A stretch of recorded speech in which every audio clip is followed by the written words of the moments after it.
এখন দিয়ে দেব মরিচের গুঁড়া, মশলার গুঁড়া, হলুদের গুঁড়া, সাথে সরিষার গুঁড়া।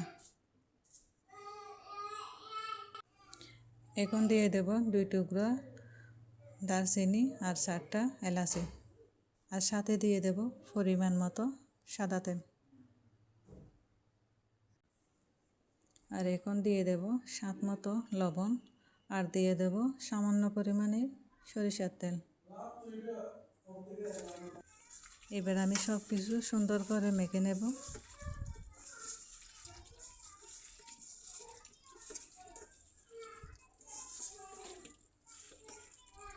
মেখে নেওয়ার পর সামান্য পরিমাণে জল দিয়ে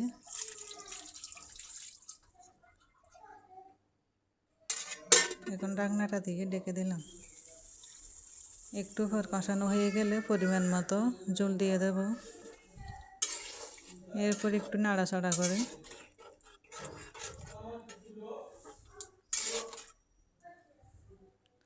ঢাকনাটা দিয়ে দেব। মাংসটা হয়ে আসলে এখন দিয়ে দেব পরিমাণ মতো দুধ, একটু নাড়াচাড়া করে এখন দিয়ে দেব গরম মশলা, একটু নাড়াচাড়া করে। এইটা আমার মাংস হয়ে গেছে।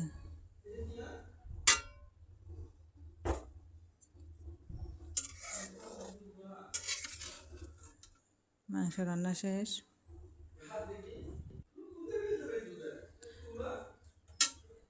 এখন পোলাও রান্না করার জন্য একটি ডেকচি বসিয়ে দিলাম। ডেকচিতে দিয়ে দিলাম পরিমাণ মতো তেল।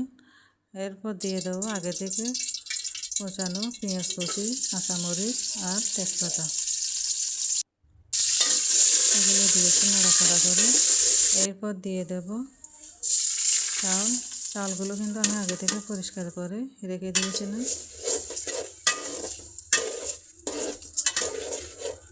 চুলার আঁচটা একটু কমিয়ে আস্তে আস্তে আমি চালগুলো ভেজে নেব।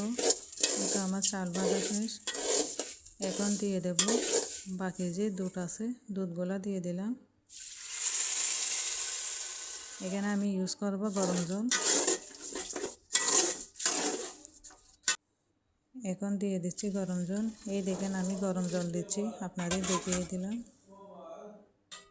গরম জল। এরপর দিয়ে দেব গাজর কুচি, এরপর দিয়ে দেব কিশমিশ, এরপর দিয়ে দেব অল্প পরিমাণের উপর থেকে বেরেস্তা। এরপর ঢাকনা দিয়ে ঢেকে দেব। চুলার আঁচটা একদম মিডিয়ামে দিয়ে এই তো আমার রান্না শেষ। উপর থেকে দিয়ে দিলাম পেঁয়াজের বেরেস্তা। পরিবেশন করতেছি। প্রথমে দিয়ে দিলাম ভাত, এরপর দিয়ে দেব ডিম, এরপর দিয়ে দেব শসা, এরপর দেব গাজর। তো গাজর দিয়ে দিলাম। এরপর দেব লেবু, এরপর দেব কাঁচামরিচ, এরপর দিয়ে দেব মুরগির মাংস।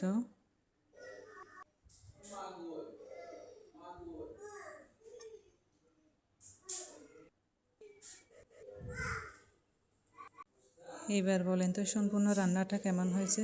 ভালো লাগলে একটা লাইক, কমেন্ট অবশ্যই